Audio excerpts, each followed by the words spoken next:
1절 말씀을 한번 같이 보도록 하겠습니다. 1절 시작.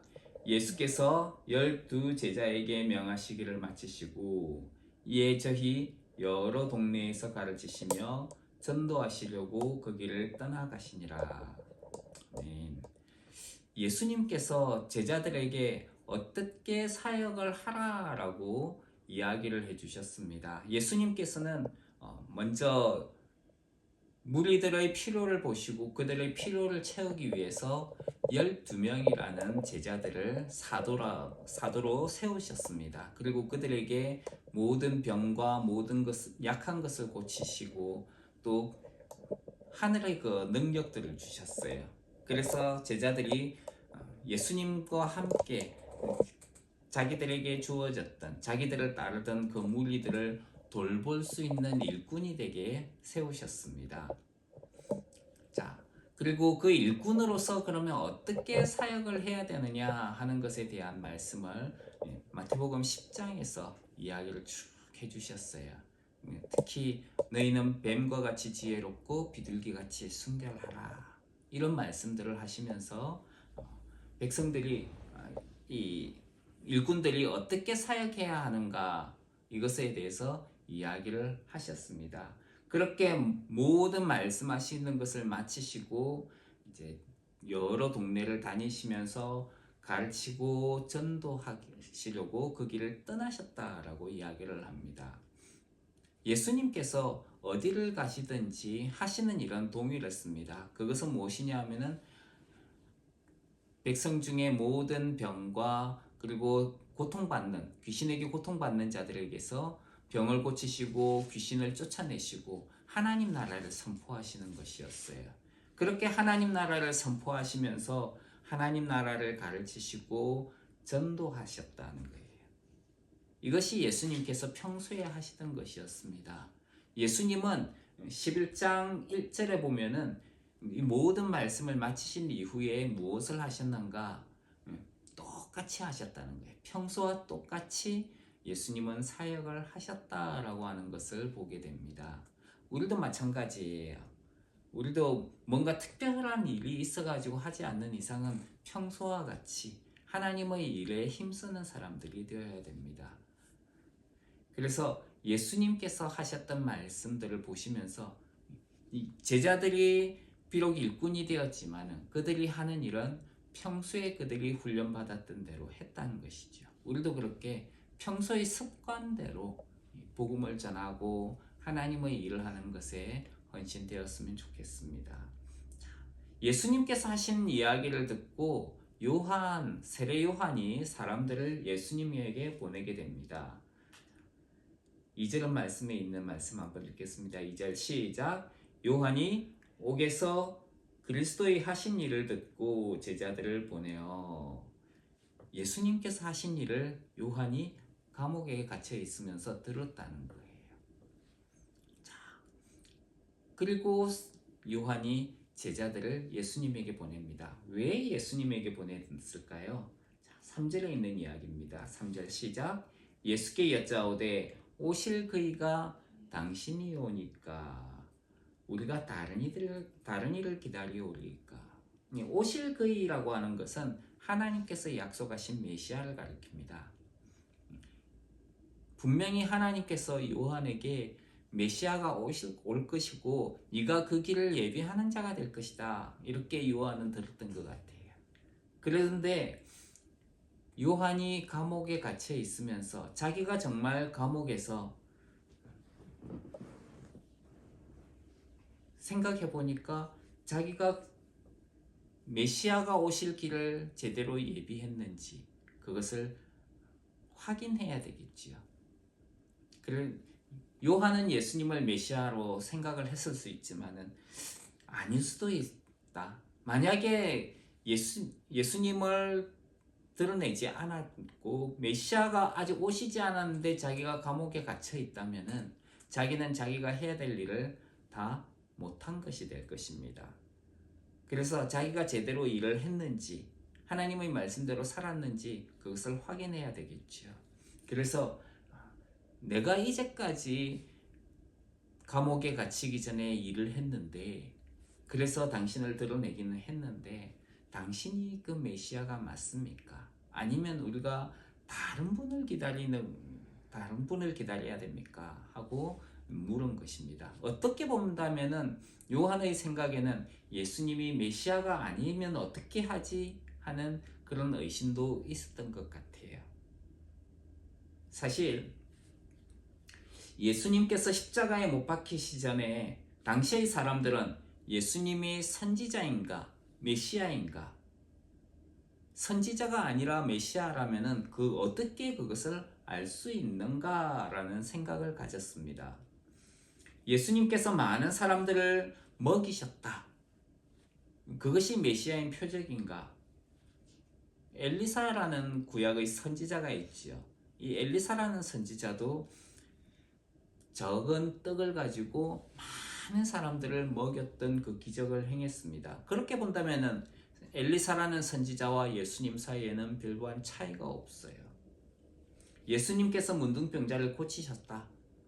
엘리사도 그렇게 했어요. 구약 성경에. 그러니까 선지자와 예수님과의 차이가 별로 없는 거예요.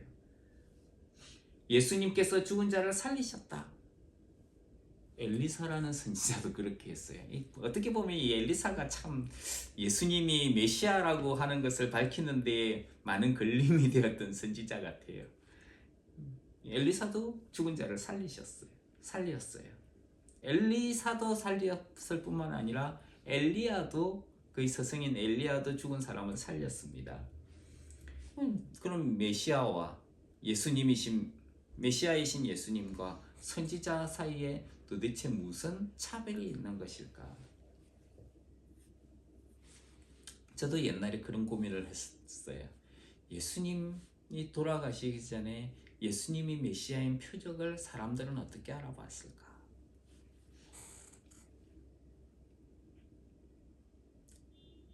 요한의 제자들, 그리고 요한도 예수님이 메시아인 것을 어떻게 메시아인지 아닌지에 대한 의구심을 가지고 있었을 수도 있습니다. 그래서 요한은 그 제자들을 예수님에게 보냈습니다. 당신이 메시아입니까?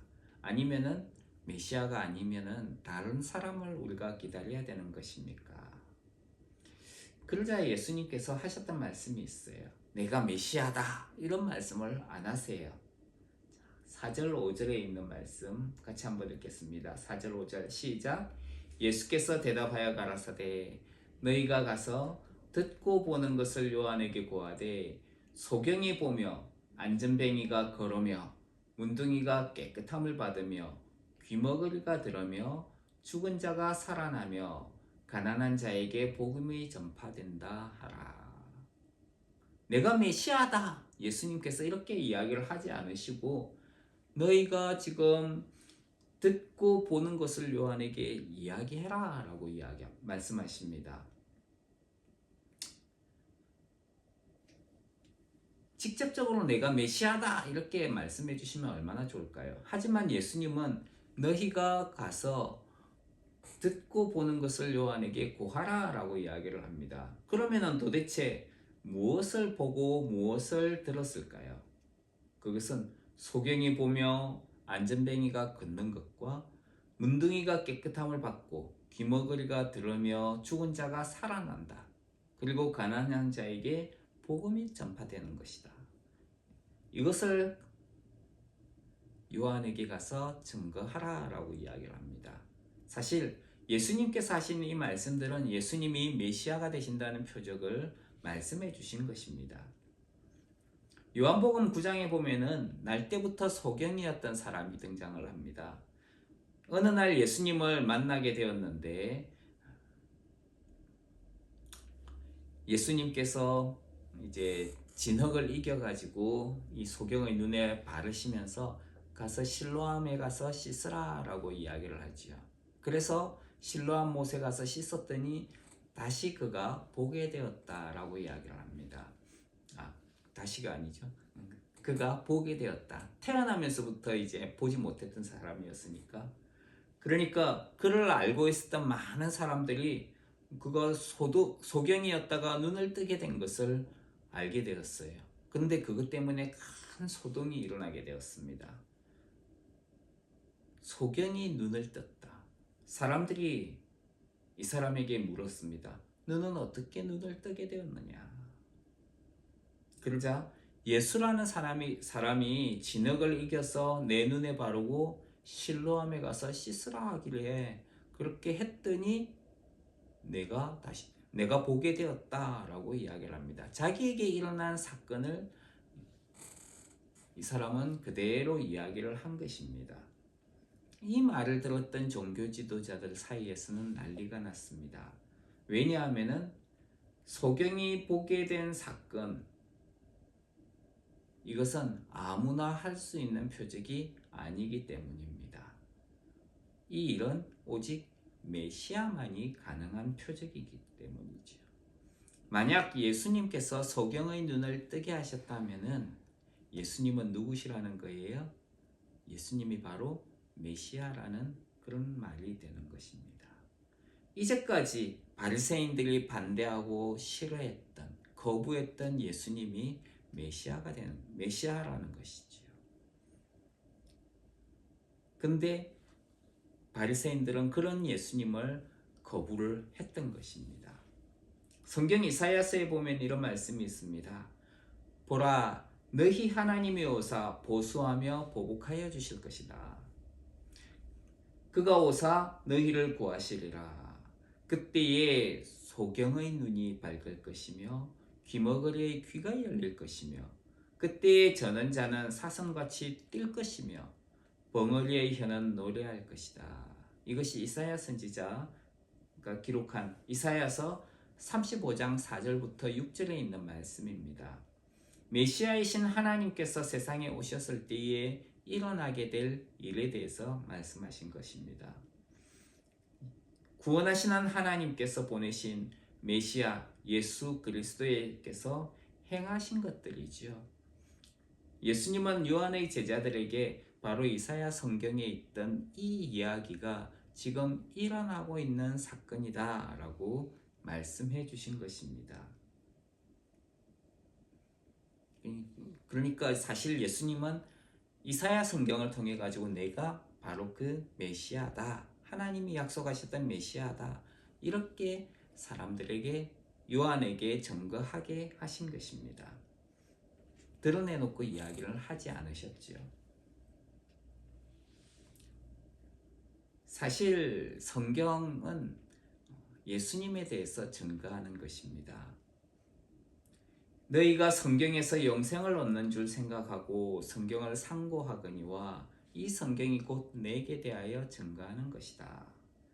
또 부활하신 이후에 예수님은 제자들의 마음을 열어서 이야기를 하십니다. 성경을 깨닫게 하시고 이같이 그리스도가 고난을 받고 제3일에 죽은 자 가운데서 살아날 것과 또 그의 이름으로 죄의 사함을 얻게 하는 회개가 예루살렘으로부터 시작하여 모든 족속에게 전파될 것이 기록이 되어 있다. 성경에서 예수님에 대해서 이미 기록이 되어 있다. 그대로 예수님에게 일어났다라고 그렇게 말씀하고 계신 것입니다. 하나님은 어떻게 하든지 사람들이 하나님을 알기를 원하십니다. 그래서 다양한 방법으로 그리고 여러 번 사람들이 하나님을 알 수 있도록 많은 것들을 제시해 주셨습니다. 예를 들면 창세기 3장 15절에 이런 이야기가 있지요. 내가 너로 여자와 원수가 되게 하고 너의 후손도 여자의 후손과 원수가 되게 할 것이다. 여자의 후손은 내 머리를 상하게 할 것이요 너는 그의 발꿈치를 상하게 할 것이니라. 이렇게 하나님께서 말씀을 하셨는데 그 말씀과 같이 때가 참에 하나님이 그 아들을 보내사 여자에게서 나게 하셨다. 여자의 후손으로 오게 하셨다는 거예요. 그 말씀대로 이루어진 거예요. 베들레헴 에브라다야, 너는 유다 족속 중에 작을지라도 이스라엘을 다스리는 자가 내게서 내게로 나올 것이라. 그의 근본은 상고의 태초이니라. 이렇게 이야기를 하신 말씀대로 예수님은 유다 베들레헴에서 태어나셨습니다. 하나님은 선지자를 통해서 메시아가 오실 때에 일어날 일에 대해서도 이야기를 해주셨습니다. 소경이 보며 안전뱅이가 일어나며 안전뱅이가 걸으며 문둥이가 깨끗함을 받으며 귀머거리가 들으며 죽은 자가 살아나며 가난한 자에게 복음이 전파된다. 이를 통해서 하나님은 이미 예수님이 메시아라고 하는 것들을 드러내 주셨습니다. 그리고 이 말씀대로 예수님은 성령의 능력으로 맡겨주신 사역들을 넉넉히 감당했던 것입니다. 즉 예수님은 자기 뜻대로가 아니라 성경에 기록된 대로 사역을 감당하셨던 것을 보게 됩니다. 그러면서 하나님께서 보내신 메시아라는 표적을 예수님은 드러내 보여주셨어요. 그렇다면은 예수님이 메시아라면은 우리는 메시아이신 예수 그리스도에게 순종해야 됩니다. 하나님은 때가 될 때까지 기다리셨다가 아들을 세상에 보내셨습니다. 때가 되기 전에는 사람들이 하나님의 말씀을 들어도 깨달을 수가 없었어요. 하지만 예수님이 오신 이후로는 누구든지 예수님을 믿기만 하면은 사람들이 깨달을 수 있게 되었습니다. 메시아이신 예수님께서 오심으로 인해서 소경이 보고 안전뱅이가 걷고 문둥이가 깨끗함을 받고 귀머거리가 듣게 된 것입니다. 그리고 죽은 자가 살아나고 가난한 자에게 복음이 전파되게 하신 것입니다. 오늘날에 못 보는 사람들이 다시 보게 되는 것은 메시아가 오셨기 때문에 이것이 가능하다는 것이죠. 예수님께서 또 하신 말씀을 우리가 곰곰이 생각해 볼 필요가 있습니다. 자, 소경이 보게 된다. 우리는 이걸 육신적으로만이 아니라 영적인 의미에서도 우리가 생각해 보아야 됩니다. 영적인 소경이 다시 보게 된다는 것이야. 이제까지 영적으로 보지 못하는 이들이 영적인 것을 보고 깨달을 수 있게 되는 것이지요. 세상에 일어나는 사건을 보면서 세상적인 관점을 가지는 경우도 많이 있습니다. 광야에서 어린아이가 가지고 있던 떡 5개와 물고기 2마리를 5,000명을 먹이신 사건이 있죠. 그런데 어떤 사람은 이것을 그냥 어린아이가 예수님께 먹을 것을 드리는 것을 보면서 자신이 가지고 왔던 떡과 먹을 것을 내어놓았다. 어린아이의 행동을 보면서 자기가 부끄러워서 그렇게 숨겨놓았던 것을 내어놓았더니 12광주리에 차고 넘치도록 5,000명이 먹고 차고 넘치도록 그렇게 남았다. 이것에 대한 이야기라고 인간적인 방법으로 해석을 합니다. 하지만은 그렇지 않지요.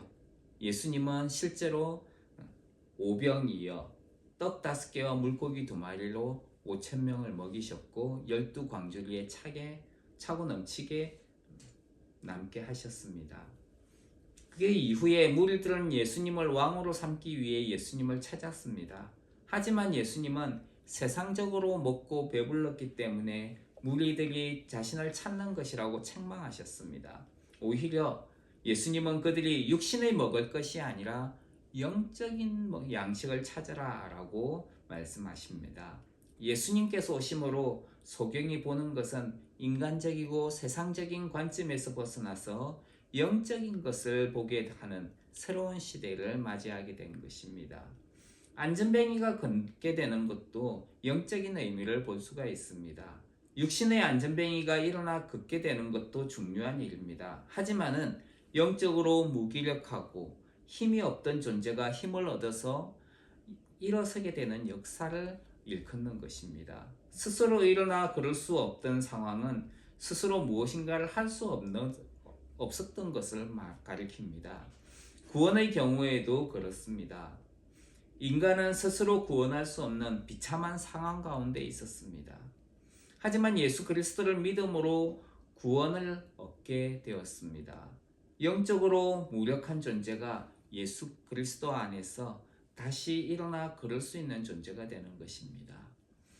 낙담한 심령을 가진 사람이 예수님 안에서 위로를 받고 희망을 가지게 되는 것입니다. 하나님의 말씀을 듣고 위로를 받고 덕을 세우며 하나님 앞에 세워지는 것이지요. 문둥병은 피부병이면서 지체에 대한 관심이나 아픔을 느끼지 못하는 병입니다. 그리고 성경에서는 부정하다고 선언되어 있는 병이기도 합니다. 사람들과 함께 할 수 없는 병이지요.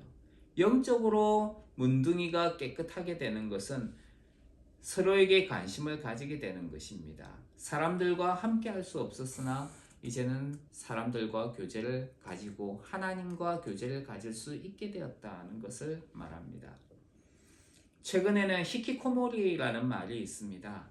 일반적으로 반년 이상의 오랜 기간 동안 집에 틀어박혀서 사회와의 접촉을 극단적으로 기피하는 행위를 가리킵니다. 이게 일본의 신조어라고 이야기를 합니다. 정신병리학적으로는 회피성 성격장애와 유사하다고 합니다. 그래서 은둔형 외톨이라고도 부릅니다. 어린 나이에 학대를 받았거나 자폐성 장애인 중에 일부 증상이 극심한 사람에게 나타나는 현상이기도 합니다.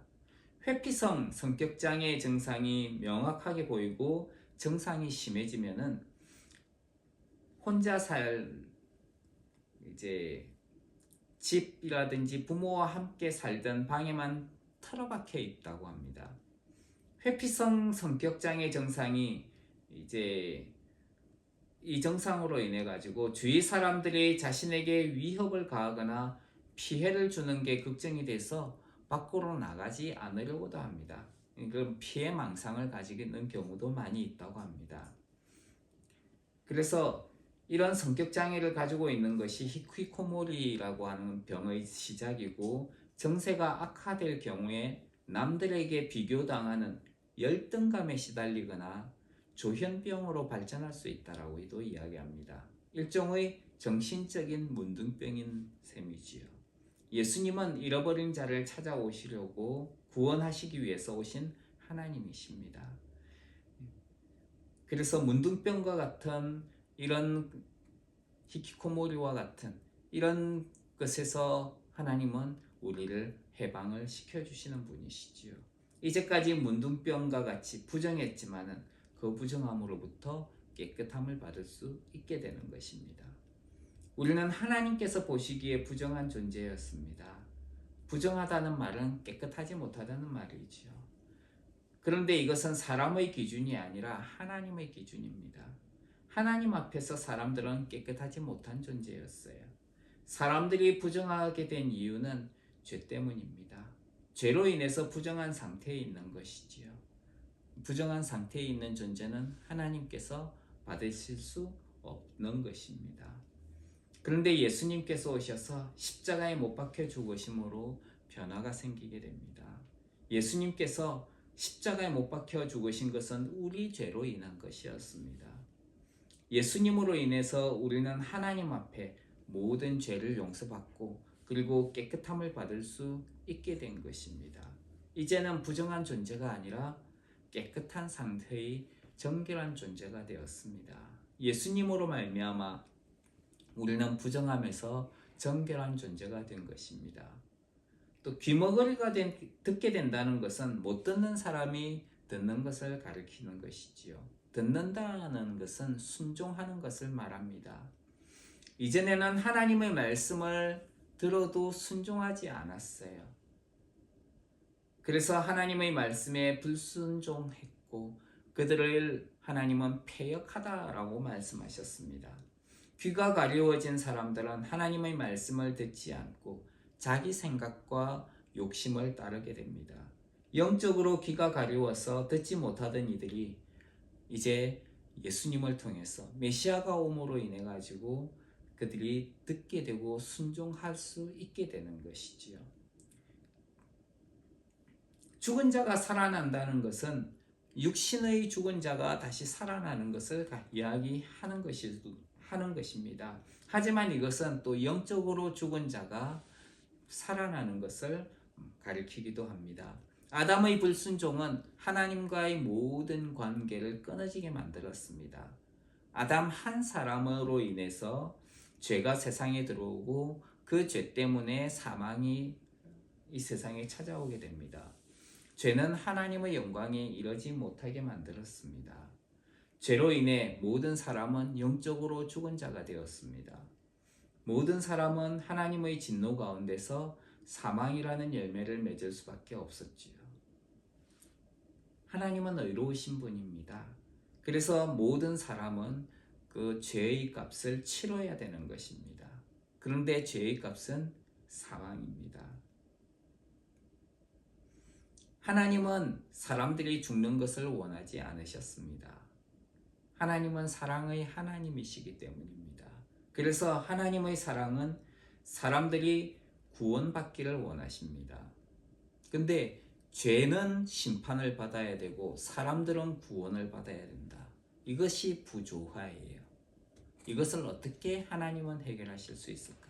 그래서 사람들의 죄를 십자가에서 심판을 해버리십니다.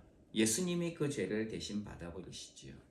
그리고 하나님의 사랑으로 죄인들이 죽지 않고 용서와 구원을 받게 하십니다. 그래서 하나님의 사랑과 하나님의 의가 만난 곳이 바로 그 십자가라는 곳입니다. 그래서 예수님의 십자가를 통해서 하나님은 우리를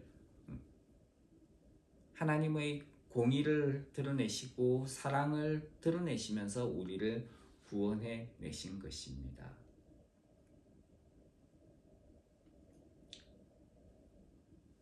누구든지 예수 그리스도께서 하신 사역이 나를 위한 것임을 인정하고 받아들인다면 모든 죄를 용서하시고 영생을 선물로 주시는 것입니다. 나의 모든 죄를 대신해서 예수님께서 죽으셨기 때문에 이제 나에게는 더 이상 죄가 없습니다. 예수님이 나를 대신해서 죽으셨으니 이제는 내가 예수님의 삶을 살아야 되는 것입니다. 예수님께서 하나님과 영원한 생명을 가지셨으니 우리가 이제는 그 생명을 가지고 살게 되는 것입니다. 예전에는 죄로 인해 영적으로 죽었던 우리가 예수님으로 인해서 영적으로 살아있는 존재가 되는 것입니다. 또 성경은 가난한 자에게 복음이 전파된다라고 이야기를 합니다. 메시아가 임하심으로 말미암아. 가난하다는 말은 곤란함과 궁핍함으로 어려운 상태를 가난하다라고 이야기를 합니다. 사람들은 가난하기보다는 부자로 살기를 원하지요. 고대의 부자는 복을 받은 사람들이라고 생각했습니다. 하지만 가난한 사람은 저주를 받았거나 복을 받지 못한 존재라고 생각했습니다. 그런 의미에서 볼 때 가난한 사람에게는 소망이 없는 사람들입니다. 마태복음 5장 3절에서 주님은 심령이 가난한 자에게는 복이 있다. 천국이 저희의 것이기 때문이다. 이렇게 말씀을 하셨습니다. 예수님으로 인해서 우리는 영적인 풍요로움, 부자가 될 수 있게 된 것이지요. 세상에서 말하는 복은 세상적인 부자를 가리킵니다. 하지만 예수님을 믿을 때 복을 받는다고 많은 이들이 이야기를 하는데 그것은 세상적인 관점으로 사람들이 생각을 하기 때문에 잘못된 생각을 하는 경우가 많이 있습니다. 예수님을 믿을 때 우리가 받는 복은 육신적이고 세상적인 복이 아니라 영적인 복입니다. 세상적인 복은 세상에 살 때에만 영향을 미칩니다. 심지어서 세상에서 가지고 있는 물질은 세상이 끝나거나 죽음을 맞이할 때는 끝이 나고 말 것입니다. 영원하지 않은 것이지요. 하지만 영적인 복은 영원한 복입니다. 하나님은 예수님을 믿는 이들에게 영원한 천국과 생명이라는 영적인 복을 주시는 것입니다. 천국이 우리 것이 되는 거예요. 하나님은 천국을 우리에게 유업으로 주겠다라고 약속하셨습니다. 그러므로 세상의 것을 바라보고 사는 것이 아니라 영원한 하나님 나라를 바라보며 사는 은혜가 있기를 주님의 이름으로 축원합니다. 하지만 모든 사람들이 하나님의 복을 받을 수 있는 것은 아닙니다. 모든 이들이 성경을 알 수 있는 것은 아니지요. 어떤 이들은 그것을 들어도 깨닫지 못합니다. 예수님께서 보여주신 표적과 말씀이 메시아에 관한 것임을 알아들을 수 있는 사람이 따로 있는 것입니다. 예수님께서 증거하신 표적은 기본적으로 하나님의 말씀을 이해하고 있어야 그것을 이해할 수 있습니다. 그래서 예수님은 누구든지 나를 인하여 실족하지 않는 자는 복이 있다 이렇게 말씀하셨어요. 동일하게 하나님의 말씀을 선포하지만 그것을 알아듣는 사람이 있어요. 하지만 그것을 알아듣지 못하는 사람이 있는 것입니다. 하나님의 복을 깨닫는 사람도 있지만은 깨닫지 못하는 사람도 있다는 것입니다. 예수님에 대해서 들어도 깨닫지 못하는 이들은 마치 걸리는 반석과도 같은 존재가 될 것입니다. 예수님이 자기 생각으로 예수님을 믿으려고 하지 않기 때문에 예수님에 대해서 들어도 그들은 깨닫지 못하는 거죠. 그래서 우리가 예수님을 잘 알기 원한다면은 자기 생각을 버리고 하나님께서 하시는 말씀에 귀를 기울여야 합니다. 유대인들은 힘써 하나님의 말씀을 거부했던 사람들입니다. 하나님의 뜻을 거부했던 사람들이에요. 그래서 그들은 메시아이신 예수 그리스도를 알 수도 없었고 받아들일 수도 없었던 것입니다. 깨닫지 못하는 이유 가운데 하나는 아직 때가 되지 않았기 때문일 수도 있습니다. 씨를 뿌리면 열매를 맺을 때까지 기다려야 되는 것이지요. 예수님은 하나님께서 우리를 구원하기 위해 이 땅에 보내신 하나님의 아들 메시아이시고 그리스도이십니다. 예수님으로 인해서 우리는 보게 되고 일어서게 되고 깨끗함을 받으며 듣게 되고 살아있는 존재로 그리고 천국의 소망을 가지고 살게 되는 것입니다. 이 모든 것들이 예수님으로 인해 우리에게 주어지는 하나님의 은혜인 것이지요. 그러므로 우리의 생각과 고집을 내려놓고 하나님의 말씀에 귀를 기울이고 하나님께 순종하는 삶을 사는 저와 여러분들이 되기를 주님 이름으로 축원합니다. 그래서 예수 그리스도를 믿음으로 끝까지 인내하며 열매 맺는 하나님의 사람으로 살기를 주님의 이름으로 축원합니다. 기도하겠습니다. 하나님, 예수님, 메시아이신 예수님을 우리가 믿음으로 말미암아 깨끗함을 받고 그리고 보게 되고 일어서게 되고 그리고 살아있는 존재가 되고 천국의 소망을 가지는 이들이 되었습니다. 그 하나님의 은혜를 우리가 늘 감사하면서 그리고 믿음으로 끝까지 인내하며 열매 맺는 하나님의 사람으로 살게 하옵소서. 예수님 귀하신 이름으로 기도합니다.